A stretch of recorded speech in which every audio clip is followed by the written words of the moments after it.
Hello my dear students. मैं आज़ाद sir आपका अपना YouTube channel mentor study point में स्वागत है। जैसा कि आप जानते हैं, मैं आप लोगों को अपने YouTube channel mentor study point के माध्यम से 12वीं क्लास के इतिहास के बारे में बता रहा हूँ। जैसा कि आप जानते हैं, 12वीं क्लास में कुल 3 किताबें हैं, जिसे हम पार्ट 1, पार्ट 2, पार्ट 3 के नाम से जानते हैं। इसमें से हमने पार्ट 1, जिसे हम प्राचीन भारत के इतिहास के नाम से जानते हैं, शुरुआत किया है। और इस प्राचीन भारत में कुल 4 चैप्टर हैं, जिसमें से अभी तक हम लोगों ने 2 चैप्टर कंप्लीट कर लिया है। जिसमें से पहला चैप्टर, जिसे हम हड़प्पा सभ्यता के नाम से जानते हैं, अर्थात ईंट, मनके और अस्थियां भी कहते हैं। और वहीं दूसरा चैप्टर जो है, जिसका नाम है राजा, किसान और नगर। ठीक है दोस्तों, राजा, किसान और नगर जो चैप्टर है, इसको हम लोगों ने 600 BC से लेकर 600 AD के बीच में यह जानने का प्रयास किया है कि इस दौरान भारतीय उपमहाद्वीप में राजनीति और अर्थव्यवस्था की क्या स्थिति थी। अर्थात ये कहें तो राजा का विकास कैसे हुआ, राज्य का उदय कैसे हुआ, राज्य का उदय कैसे हुआ, समाज में अर्थव्यवस्था की स्थिति कैसी थी, और राजा का प्रशासन कैसा था, जिसकी बदौलत इतनी बड़ी साम्राज्य का विकास हुआ। ठीक है दोस्तों, अर्थात हमने राजनीतिक और समाज के बारे में दूसरे चैप्टर में पढ़ा था। अब तीसरे चैप्टर का नाम है बंधुत्व, जाति तथा वर्ग। ठीक है दोस्तों, क्या नाम है? बंधुत्व, जाति और वर्ग। और इसमें भी हम लोग लगभग 600 BC से लेकर 600 AD के बीच की कहानी को पढ़ेंगे। और इसमें हम लोग यह जानने का प्रयास करेंगे कि इस 600 BC से लेकर 600 AD के बीच में हमारा आरंभिक समाज से लेकर लास्ट तक का समाज कैसा था। यानी ये कहा जाए तो जैसा कि हमने दूसरे चैप्टर में राजनीति और अर्थव्यवस्था के बारे में पढ़ा, वैसे ही तीसरे चैप्टर में हम आरंभिक समाज के बारे में पढ़ेंगे। यानी यहाँ केवल समाज के बारे में पढ़ेंगे कि समाज का विकास कैसे कैसे आगे होता है। और ठीक चौथे चैप्टर में जब हम जाएंगे तो धर्म और संस्कृति के बारे में पढ़ने का प्रयास करेंगे कि हमारे यहाँ 600 BC से लेकर 600 AD के बीच में कैसे धर्म और संस्कृति का विकास हुआ। ठीक है दोस्तों, तो ये मैंने आपको थोड़ा सा संक्षेप में बार बार बताता हूँ, क्योंकि आपको इस तरह से अपने विषय वस्तु पे अच्छी तरह से पकड़ होती चली जाएगी और चीज़ें याद होती जाएगी, तो आपको उसके अर्थ और बाकी चीज़ों को समझने में सहूलियत रहेगी। ठीक है, तो चलिए आज हम लोग बात करते हैं चैप्टर नंबर 3, जिसका नाम है बंधुत्व, जाति और वर्ग। यानी हम यहाँ पर यह देखने का प्रयास करेंगे कि लगभग 600 BC यानी ईसा पूर्व से लेकर 600 AD ईस्वी के बीच में हमारा समाज कैसा था और इस समाज का विकास किस प्रकार से हुआ था, जहाँ पर बंधुत्व यानी भाईचारा, जाति यानी अलग अलग कास्ट और वर्ग यानी समूहों में कैसे विकास हुआ था। ठीक है दोस्तों, तो इस प्रकार से हम लोग बंधुत्व, जाति और वर्ग की चर्चा करने जा रहे हैं। चलिए हम लोग बात करते हैं कुछ पृष्ठभूमि की। कह रहा है कि पिछले अध्याय में यानी दूसरे चैप्टर में हमने यह जानने की कोशिश की कि लगभग 600 BC से लेकर 600 AD के मध्य भारतीय राजनीति और आर्थिक जीवन में कैसे परिवर्तन हुआ। ठीक बिल्कुल वही बात कर रहा है, हमने पीछे ये पढ़ा भी है कि कैसे हमें 600 BC से लेकर 600 AD के बीच में मध्य में कैसे भारतीय राजनीति और अर्थव्यवस्था में परिवर्तन हुआ। ये हमने देखा भी है। देखा हमने कैसे शुरू में राजनीति बिल्कुल छोटे स्तर पे थी, छोटे छोटे महाजनपदों का विकास हो रहा था। उसके बाद से बड़े बड़े जनपद आए, फिर 16 महाजनपद आए, फिर 16 महाजनपद में से एक मगध आगे निकला, फिर उसी मगध की पृष्ठभूमि पर मौर्य साम्राज्य की स्थापना हुई। फिर मौर्य साम्राज्य से आगे की परंपरा आगे बढ़ी।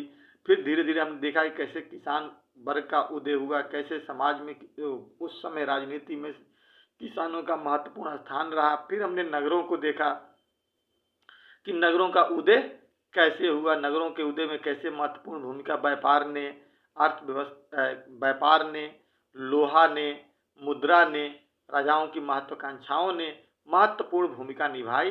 तो वही कह रहा है कि मध्य भारतीय राजनीति और आर्थिक जीवन में कैसे अनेक परिवर्तन हुए, जिनमें से कुछ परिवर्तनों की वजह से समाज में भी बदलाव हुआ। अब जब वहां पे क्या हुआ, परिवर्तन हुआ। देखो बेटा, एक बात मैं आपको बता दूं, जब तक आपको पूर्ण रूप से अच्छी तरह से दूसरा चैप्टर याद नहीं होगा तो उसी के आधार पे हम तीसरा चैप्टर को अच्छी तरह से नहीं समझ पाएंगे। क्योंकि कई बार हम वहाँ की राजनीति और वहाँ की अर्थव्यवस्था की बात करेंगे तो आपको बिल्कुल दिमाग में होना चाहिए कि सर किसकी बात कर रहे हैं। अब जैसे देखिए ना, यहाँ पे कह रहा है कि कैसे अनेक परिवर्तन हुए, जिनमें से कुछ परिवर्तनों की वजह से, वहीं के परिवर्तन की वजह से समाज में भी बदलाव हुआ। अब बताइए ना क्या जोड़े हम इसमें ये कह सकते हैं ना कि वहाँ की अर्थव्यवस्था में कैसे वहाँ के किसानों ने अपनी उपज को बढ़ाया होगा, और बढ़ाने का हमने तरीका देखा था, 7 तरीका, और उसी तरीका से जब उपज बढ़ेगा तो अर्थव्यवस्था का विकास होगा, और जब अर्थव्यवस्था का विकास होगा तो पैसा हमारे हाथ में आएगा, और निश्चित तौर पे जब हमारे हाथ में पैसा होगा तो हमारे समाज में भी परिवर्तन होगा। तो अब इसका बदलाव कहाँ से जुड़ा हुआ है, तीसरे चैप्टर का बदलाव पहले दूसरे चैप्टर से जुड़ा हुआ है। इसलिए बाबू तीसरा चैप्टर हम लोग आज पढ़ने तो जा रहे हैं, लेकिन आपका दूसरा चैप्टर बिल्कुल क्लियर होना चाहिए, तभी जाकर के हम यहाँ पे समझ पाएंगे। क्योंकि कहानी सब एक ही साथ घटित हो रही। भले हम लोग पढ़ने के लिए राजनीति और अर्थव्यवस्था अलग पढ़ रहे हैं, समाज अलग पढ़ रहे हैं, और आगे धर्म और संस्कृति अलग पढ़ेंगे, 5 तत्वों को, लेकिन इन पांचों का विकास तो 600 से लेकर 600 एडी के बीच में साथ ही साथ चल रहा था। हम पढ़ने के लिए अलग अलग कर रहे हैं, ठीक है। तो ये चीज बेटा याद रखना, आप तुरंत रिवीजन करना दूसरे चैप्टर को। इसको हम लोग जैसे जैसे पढ़ेंगे वैसे वैसे उसको रिवीजन करते चलिएगा, तब दोनों को मिलाकर एक साथ पढ़ने का प्रयास कीजिएगा, ठीक है। तो कह रहा है कि कुछ परिवर्तनों की वजह से समाज में बदलाव भी हुआ, जिसके परिणाम स्वरूप उनके जीवन शैली भी बदल गई। अब समाज बदला तो जीवन शैली भी बदलेगी। समाज में विशिष्ट समूह का उदय भी हुआ, यानी एक अच्छे अच्छे वर्गों का उदय भी हुआ। संपत्ति के असमान वितरण ने, हमने पीछे पढ़ा है कि संपत्ति का जो वितरण होता था, यानी जो फैलाव था, वो असमान था।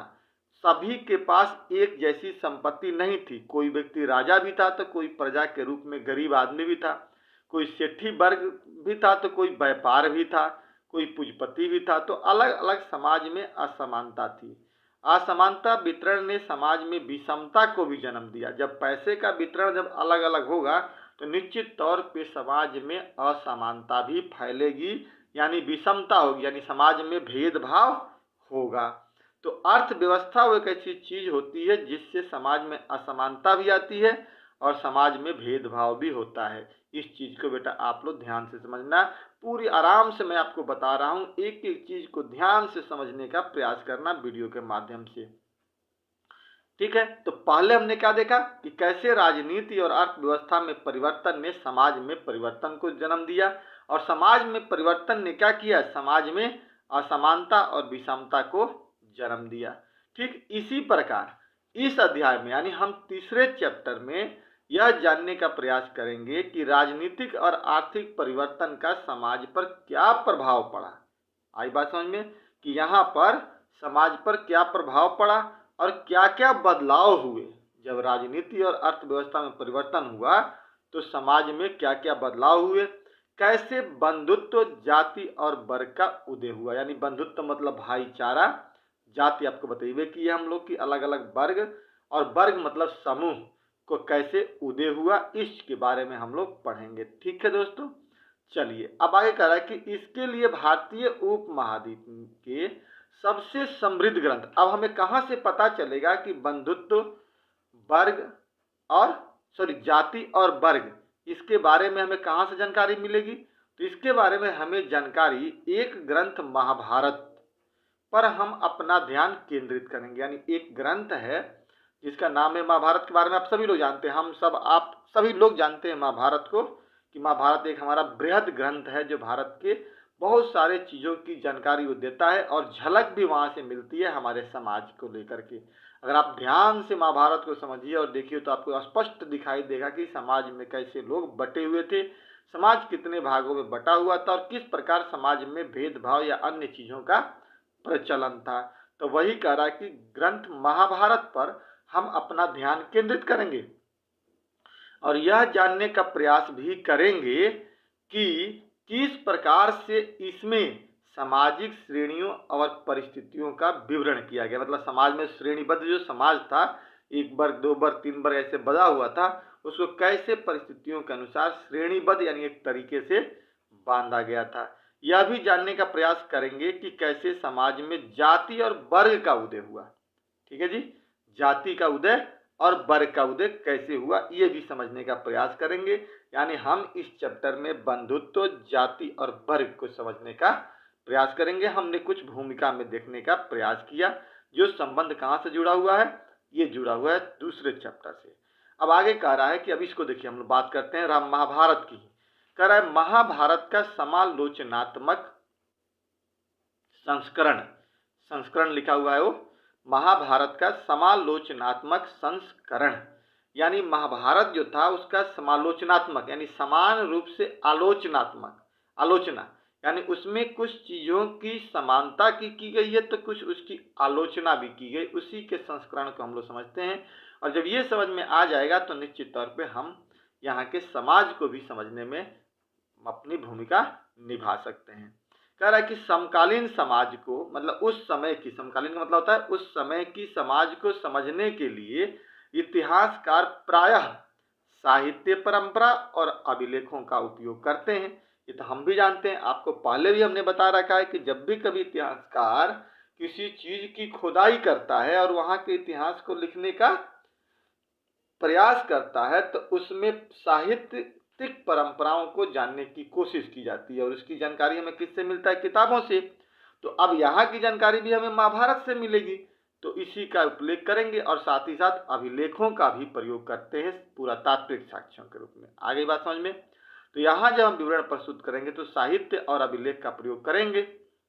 यदि इस ग्रंथ का प्रयोग सावधानी से किया जाए तो समाज में प्रचलित आचार व्यवहार यानी जो सिस्टम चल रहा था और वहाँ के रीति रिवाज का इतिहास लिखा जा सकता है। ठीक है, यानी कह रहा है कि इस ग्रंथ का प्रयोग अगर हम सावधानी से करें, अच्छे से बारीकी से समझने का प्रयास करें तो हमें मिलेगा कि समाज में प्रचलित जो व्यवहार था और जो रीति रिवाज जो थी उसका इतिहास हम लिख पाएंगे इसी किताब के माध्यम से। आप एक अपना नक्शा बनाइए महाभारत को देखने के लिए। कह रहा है कि उपमहाद्वीप के सबसे समृद्ध ग्रंथों में से, भारतीय उपमहाद्वीप जो था इसमें से सबसे महत्वपूर्ण ग्रंथों में से एक महाभारत है। जैसे विशाल महाकाव्य के विश्लेषण में उस समय की सामाजिक श्रेणी, मतलब समाज में कैसे श्रेणीबद्ध समाज था, मतलब एक छोटा बड़ा, ऊपर नीचे, राजा नीचे, उसके बाद मंत्री, ऐसे करके देखा जाए समाज में वर्गीकरण। तो सामाजिक श्रेणी तथा आचार व्यवहार यानी व्यवहार की प्रक्रिया के मानदंडों को जानने का प्रयास किया जाएगा।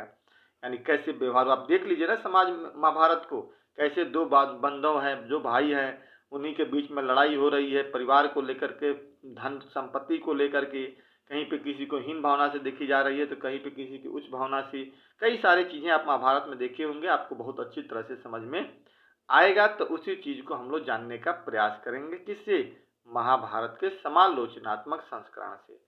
अब आगे कह रहा है कि 1909 में प्रसिद्ध संस्कृत विद्वान B.S.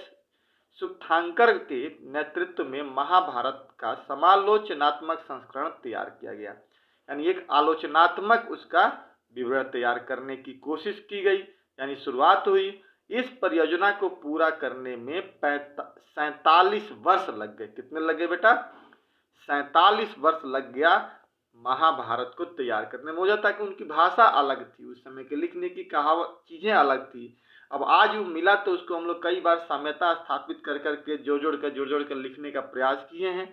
फिर भी हम ये नहीं कह सकते हैं कि महाभारत में जो भी कहानियाँ मिली है, चाहे जो चीज़ें उपलब्ध है, वो वास्तव में उस समय के समाज को दर्शाता है। ये पूर्ण रूप से कहना बिल्कुल सही नहीं होगा। क्यों? क्योंकि साहित्य बहुत सारे चीज़ों को स्पष्ट रूप से विवरण नहीं देता है, उनकी साम्यता के आधार पर उसमें अंतर पाई जाती है। साम्यता मतलब हम तुलना करते हैं तो बहुत सारे चीज़ों का अंतर मिल जाता है, क्योंकि उस समय के लिखावट की जानकारी हमें स्पष्ट रूप से नहीं मिल पाती है।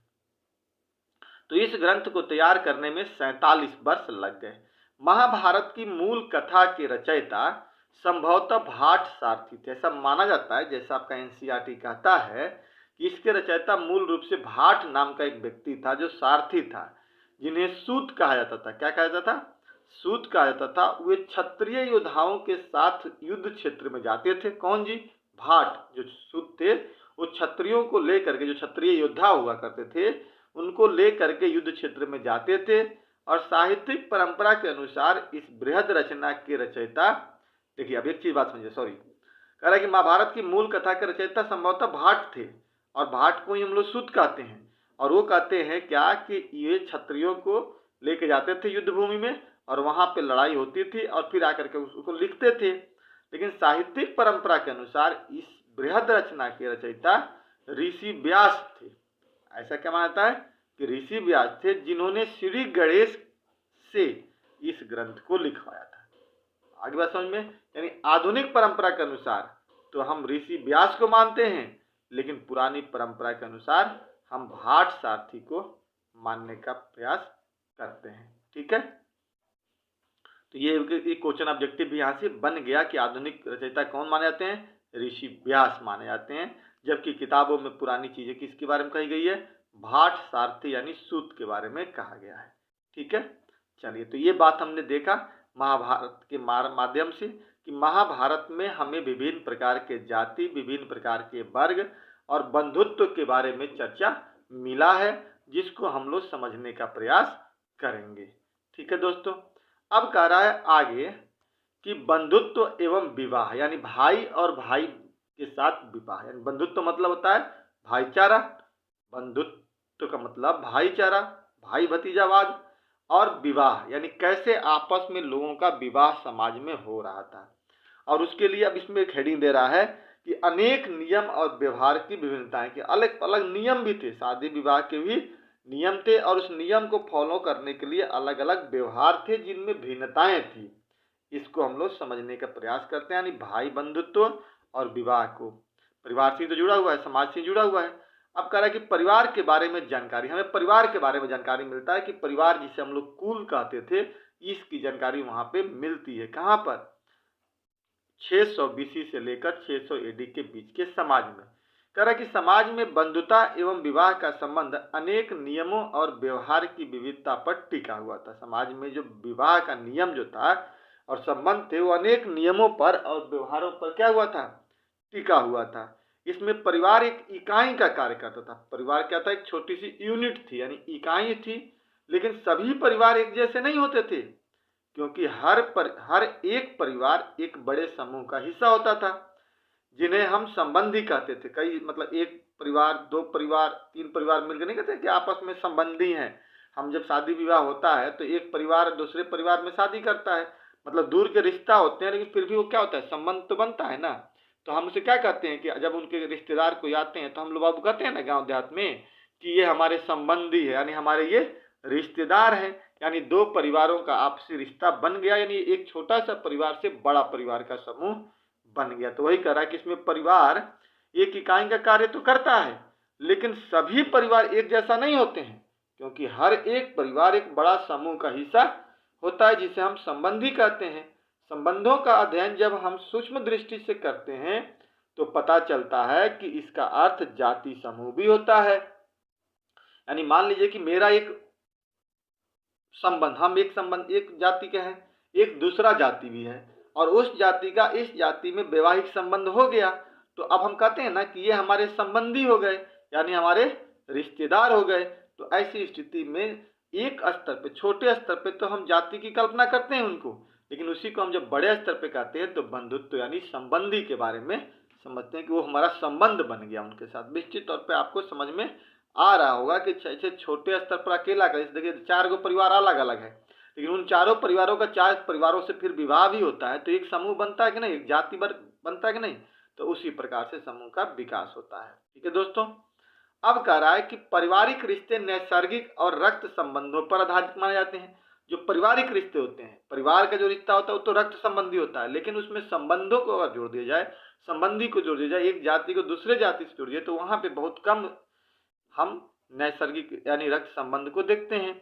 लेकिन इनका परिभाषा अलग अलग तरीके से की जाती है, यानी इस रक्त पर आधारित संबंधों की जो परिभाषा दी गई है वो अलग अलग तरीके से दी गई है। जैसे कुछ समाजों में भाई बहन का रिश्ता खून से माना जाता है, बिल्कुल सही बात है। हमारे समाज में क्या कहता है जी कि भाई बहन का रिश्ता यानी खून का रिश्ता है। तो कुछ समाज ऐसा इसे नहीं मानता है, कुछ समाज ऐसा भी है जो खून के रिश्ते को नहीं मानता है। कई बार एक ही परिवार के लोग भोजन और अन्य संसाधनों का आपस में मिल बांट कर इस्तेमाल कर लेते हैं, बिल्कुल सही बात है। कई बार क्या होता है ना कि एक ही परिवार के कुछ लोग होते हैं जो भोजन और अन्य संसाधनों आपस में मिल बांट करके इस्तेमाल कर लेते हैं, एक साथ रहते भी हैं और काम भी करते हैं, अनुष्ठानों को एक साथ संपन्न भी करते हैं, और इसी बड़े समूह को हम संबंधी या परिवार की संज्ञा देते हैं कि सभी लोग जब मिल जाते हैं, एक साथ मिलकर सारा काम कर लेते हैं, तो क्या कहलाए, एक दूसरे के संबंधी या समूह कहलाए, जो आगे चलकर जाति समूह में बट जाता है। यही संबंध आगे चलकर धीरे धीरे क्या होता है, अलग अलग जातियों में बटने लगता है। विशिष्ट परिवारों के बारे में जानकारी तो हमें आसानी से मिल जाती है, यानी बड़े बड़े जो समाज होता है, बड़ा बड़ा जो परिवार होता है, उनके बारे में तो बाबू लिखित इतिहास मिल जाता है। जैसे अगर हम महाभारत की बात करें तो कौरव और पांडव दो समूह था, दो अलग अलग लोग थे, तो इन लोगों के बारे में तो हमें जानकारियां मिल जाती हैं। लेकिन अगर हम बात करें छोटे समाज की तो उनकी जानकारी हमें नहीं मिल रहा है। तो वही कह रहा है, विशिष्ट परिवारों के बारे में जानकारी तो हमें आसानी से मिल जाती है, लेकिन सामान्य लोगों के पारिवारिक संबंधों को पुनः निर्मित करना मुश्किल होता है। मतलब उनको याद करके बताना और अच्छी तरह से मतलब समझना थोड़ा मुश्किल होता है बजाय विशिष्ट परिवारों के। विशिष्ट परिवारों की जानकारी हमें आसानी से मिल जाती है, लेकिन जो सामान्य लोग होते हैं उनके बारे में लिखित प्रमाण हमें जल्दी नहीं मिलता है। जब उनके बारे में लिखित प्रमाण नहीं मिलता है तो उनको जानकारी प्राप्त करना उनके बारे में थोड़ा मुश्किल हो जाता है। आगे कह रहा है कि इतिहासकार परिवार और बंधुता संबंधी विचारों का विश्लेषण करते हैं, यानी जो इतिहास लिखते हैं वो परिवार और बंधुता के विचारों का विश्लेषण करते हैं, जिससे लोगों के सोच का पता चलता है कि वो व्यक्ति सोचता कैसे है, जिससे लोगों को सोच का पता चलता है। हालांकि यह सोच और विचारों ने लोगों के क्रियाकलाप को प्रभावित तो किया होगा, इसी प्रकार व्यवहार ने विचारों पर भी अपना असर डाला होगा। आई बात, कई बार कहते हैं ना सोच सोच का अंतर होता है। इस प्रकार देखें तो परिवार नियम और व्यवहारों का एक समूह था जिसे हम जाति समूह कहते थे। परिवार क्या था जी, उसमें कुछ नियम थे, कुछ व्यवहारों का परिचय था, व्यवहार कैसे किया जाएगा लोगों के साथ, उसका समूह था। परिवार क्या था जी, तो नियम और व्यवहारों का समूह होता है। आज भी परिवार में कई सारे नियम होते हैं, भैया इतना टाइम से घर पे जाना है, बाहर जाना है, ऐसे ऐसे कुछ होता है। कुछ व्यवहार किए जाते हैं, भैया किसके साथ कैसा व्यवहार करना है, छोटे के साथ कैसा व्यवहार करना है, बड़े के साथ, और वही सब मिला करके क्या बन जाता है, एक बड़ा सा समूह यानी जाति समूह के रूप में बदल जाता है। तो बंधुत्व छोटे स्तर पे, उससे बड़े जाति, फिर अब उससे बड़ा जो होगा वर्ग के रूप में हम लोग पढ़ेंगे। ठीक है दोस्तों, अब आता है प्रीतवंशिका व्यवस्था का के आदर्श, यानी प्रीतवंशिका व्यवस्था। यानी प्रीतवंशिका का मतलब होता है पिता के बाद उसका पुत्र, और उसके बाद फिर उसका पुत्र, और उसके बाद फिर उसका पुत्र के नियम को हम लोग क्या कहते हैं, प्रीतवंशिता वंश के बारे में पढ़ने का प्रयास करते हैं। ठीक है दोस्तों, तो प्रीतवंशिता व्यवस्था के आदर्श क्या था उस समय। कह रहा है कि प्रीतवंशिता का अर्थ उस वंश परंपरा से है जो पिता के बाद पुत्र, फिर पौत्र और फिर प्रपौत्र आदि की श्रृंखला में चलता है। ठीक है, यानी मैं हूं, मेरे बाद मेरे परंपरा को मेरा पुत्र, फिर उसके बाद उसका पुत्र, फिर उसके बाद उसका पुत्र, ऐसी जो परंपरा चलती है तो इसे हम लोग प्रीतवंशिता कहते हैं, यानी पिता के वंश को आगे बढ़ाने वाला व्यक्ति। महाभारत की मुख्य कथा वस्तु प्रीतवंशिता के आदर्श को ही सुदृढ़ करती है। हालांकि उस समय अधिकतर राजवंश प्रीतवंशिता का ही अनुसरण भी करते थे। इसी प्रीतवंशिता का उदाहरण महाभारत की मुख्य कथा वस्तु। अब देखिए, बात समझने का प्रयास कीजिएगा। प्रीतवंशिता का मतलब है कि मेरे बाद मेरा बेटा बैठेगा गद्दी पर, उसके बाद उसका बेटा बैठेगा गद्दी पे। और ये बात कर रहा है कि महाभारत में इस चीज़ को जानकारी मिलती है। तो अब आप बता सकते हैं कि महाभारत की जानकारी हमें कैसे मिलती है। तो हम उस कहानी को थोड़ा समझने का प्रयास करते हैं महाभारत में, जहाँ जहाँ दो होते हैं ना, जो पांडव होते हैं उनके पिता होते हैं और जो कौरव होते हैं उनके पिता होते हैं। तो पांडव के जो पिताजी जो होते हैं, कहानी समझिए, पांडव के जो पिताजी होते हैं पंडु, वो बड़े होते हैं। तो नियम के अनुसार अगर वो बड़े हैं तो उनकी मृत्यु के बाद उन्हीं के बेटा को गद्दी पे बैठना पड़ेगा। बात समझ में आई? सॉरी, वो छोटे होते हैं, लेकिन जो दुर्योधन होता है उसके पिताजी बैठते हैं। तो वो व्यक्ति क्या होता है, पांडव के पिताजी पहले गद्दी पे बैठ जाते हैं, ठीक है। लेकिन किसी कारणवश उनकी मृत्यु हो जाती है तो निश्चित तौर पे उनके बेटे को गद्दी पे बैठना चाहिए। लेकिन उनका बेटा जो होता है युधिष्ठिर, वो गद्दी पे नहीं बैठते हैं। धृतराष्ट्र बैठ जाता है, जो उनका भाई होता है, जो अंधा होता है, वो बैठ जाता है। और उसके बाद जब वो चाहता है कि अब मेरे बाद मेरा बेटा गद्दी पे बैठेगा, क्योंकि उसका परंपरा तो यही हुआ ना कि बाप के बाद बेटा। लेकिन ऐसी स्थिति में नियम तो ये कह रहा था कि इनको बैठना चाहिए, धृतराष्ट्र को। तो ऐसे में सॉरी युधिष्ठिर को। तो ऐसे में इसी के वजह से क्या होता है, महाभारत की लड़ाई होती है, क्योंकि वहां पे प्रीतवंशिता वंश की बात आ जाती है कि किसके बाद कौन बैठेगा, उसके बाद कौन बैठेगा। तो उसी चीज को यहाँ पे दिखाने का प्रयास किया गया है, समझाने का प्रयास किया गया है कि इसी प्रीतवंशिता का उदाहरण महाभारत की मुख्य कथा वस्तु है कि वो चाहते हैं कि पांडवों के बाद पांडव के पुत्र बैठे, लेकिन नहीं बैठते हैं, ये दूसरे वाले बैठ जाते हैं, धृतराष्ट्र वाले। और धृतराष्ट्र चाहता है कि अब मेरे बाद तो नियम के अनुसार पांडव को मिलना चाहिए, लेकिन वो चाहता है कि मेरा बेटा गद्दी पे बैठे, और ऐसा हो नहीं पाता है। तो इसी के लिए महाभारत जैसा युद्ध होता है, और युद्ध में अंतिम रूप से जो निर्णय निकलता है वो हम और आप जानते हैं, जिसमें बांधव के दो दल कौरव और पांडव के बीच आ गया ना। बांधव मतलब जो बंधुत्व होता है, दो दल कौरव और पांडव के बीच भूमि और सत्ता को लेकर हुए संघर्ष का चित्रण किया गया है। इस महाकाव्य में दोनों ही दल कुरु वंश से ही संबंधित थे, जिनका एक जनपद पर शासन भी था। यह संघर्ष युद्ध में बदल गया, जिसमें पांडव विजय हुए और प्रीतवंशिता का अनुसरण करते हुए पांडव यानी स्वयं मतलब जो वो थे को उत्तराधिकार घोषित किए। हालांकि प्रीतवंशिता की परंपरा महाभारत जैसे आदर्श महाकाव्य के पहले भी मौजूद था, जैसे ऋग्वेद में भी था ऐसी।